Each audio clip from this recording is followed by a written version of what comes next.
இயேசு கிறிஸ்துவின் இன்ப இனிய நாமத்தில் வாழ்த்துகிறோம். இன்றைய வேத வசனம், உங்கள் முழு இருதயத்தோடும் என்னை தேடினீர்களானால் என்னை தேடுகையில் கண்டுபிடிப்பீர்கள். எரேமியா 29 அதிகாரம் 13 வசனம். Today's Bible verse. And you will seek me and find me when you search for me with all your heart. Jeremiah chapter 29 verse 13. ஆதாமும் ஏவாளும் விளக்கப்பட்ட கனியை புசித்து பாவத்திற்கு உட்படும் முன்னர் தேவனோடு முகமுகமாக பேசினார்கள். அவரை தங்களுடைய நண்பராக அனுபவித்தார்கள். என்றாலும் பாவத்திற்கு பின்பு தேவனை அந்நியராக பாவித்து ஒளிந்து கொண்டார்கள். பாவம் நம்மை தேவனிடமிருந்து பிரித்து விடுகிறது. மனிதனை இந்த நிலையிலேயே தேவன் விட்டுவிடவில்லை.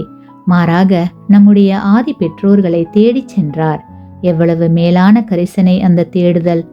வேதாகமத்தில், என் நாமம் தரிக்கப்பட்ட என் ஜனங்கள் தங்களை தாழ்த்தி ஜெபம் பண்ணி என் முகத்தை தேடி தங்கள் பொல்லாத வழிகளை விட்டு திரும்பினால் அப்பொழுது பரலோகத்தில் இருக்கிற நான் கேட்டு அவர்கள் பாவத்தை மன்னித்து அவர்கள் தேசத்துக்கு சேமத்தை கொடுப்பேன் என்று தேவன் வாக்கு கொடுத்திருக்கிறார்.